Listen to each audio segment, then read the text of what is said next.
Welcome to the Misty Blue Podcast. I'm Misti Green.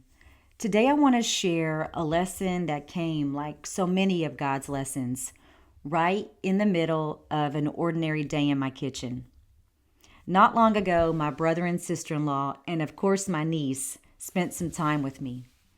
We began the morning with homemade biscuits and gravy, and I wanted the day to end in the same way it began, with food made from scratch, crafted with care. See, for me, cooking is far more than just a meal. It's how I show love. Every dish is a way of saying, you matter to me. You're worth the time. You're worth the effort. You're worth the work. You're worth the intent. So that evening, I filled the kitchen with Sunday dinner. A big pot of collard greens was simmering on the stove. Meat tucked in. It was already layered with seasons. The greens, of course, had been washed and separated by hand. It's a slow, deliberate process. It's work. But that's what makes it beautiful. Because in the making, I'm reminded that real love is patient. It's thoughtful.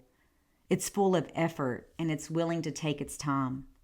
The lid was on. The aroma was filling my home. It smelled like belonging, like a memory in the making.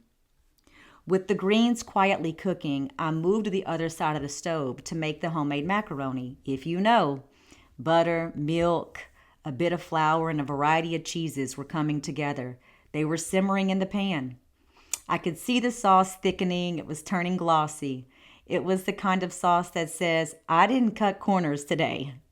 As the cheese began to melt into the creamy sauce, my sister-in-law, she leaned forward with one of the wooden spoons, and I quickly said, don't touch it, just let it cook.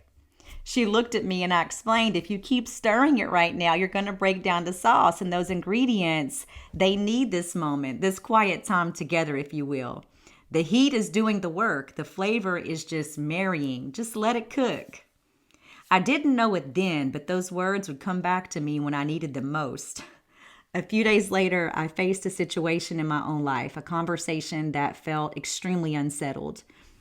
And one of those moments that sort of lingers in your chest after it's over.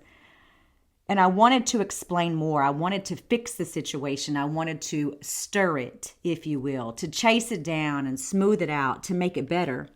And in sharing a conversation with my sister-in-law of reflection, she reminded me of my own words. You've already put in the flavor. You've already put in the work. You've done what you needed to do. Now, sister, you got to do what you told me to do. You got to let it cook. And y'all, that hit me, because isn't that so often our struggle? We want to keep our hands on the spoon. We want to keep calling, keep texting, keep adjusting. We think our constant stirring will force the outcome that we're praying for. But sometimes the holiest thing we can do is take our hand off the spoon. Let it sit. Let God handle the heat. That's hard when you're used to fixing everything, holding everything together, when you're the one that always binds situations. You're the one that always comes with the solution. But in that moment, I realized letting it cook doesn't mean you don't care. It means you're learning to trust the process. And the more I sat with that truth, the more I saw it everywhere. Think about it. Bread rising. You mix the yeast and flour, you knead the dough, and then you wait. If you cut the wait time short, the bread never reaches its full height. It falls flat. What about a garden? You plant the seed, you cover it with soil and water it, but no amount of digging it up will make it sprout faster. Sometimes the most faithful thing you can do is cover it and walk away. Photography's dark room. Old film needed time in the developer.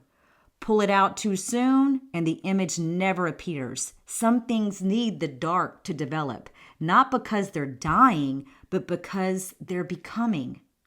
All of these moments teach us the work is hidden, the transformation, it's quiet, and our role is patience. God's scripture speaks to this again and again. Be still before the Lord and wait patiently for him. That's Psalms 37:7.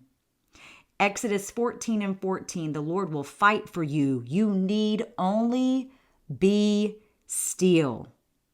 And in James, let perseverance finish its work so that you may be mature and complete, not lacking anything.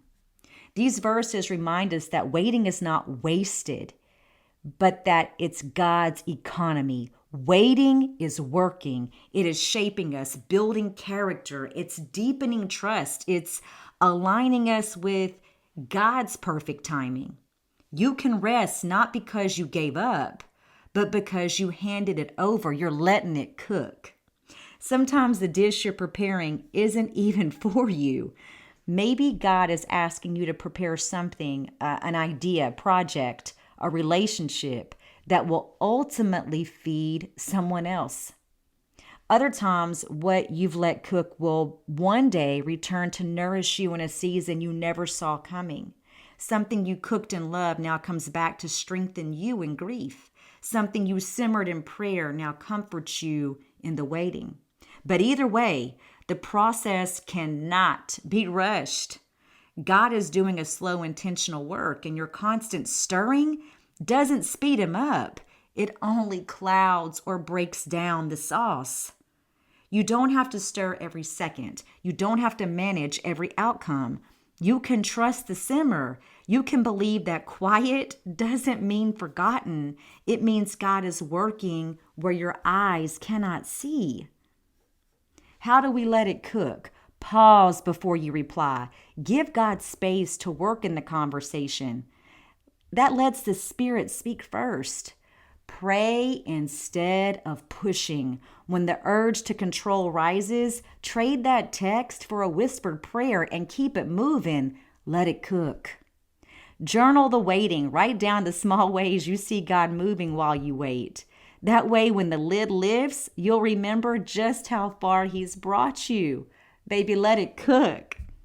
Today, maybe you're in a season where you want to stir, where you want answers now. Hear this gentle whisper, let it cook. Take your hand off the spoon. Take your heart out of overdrive. Trust the heat of God's presence and the lid of His protection. Because in the unseen places, in the quiet pot, God is blending the flavors of your life into something you can't taste yet. And when the time is right, He's going to lift the lid and you will see that the wait, it was so worth it. If this spoke to you today and it encouraged you, share it with someone who might need the same reminder. Trust the process, trust God's timing, and let it cook.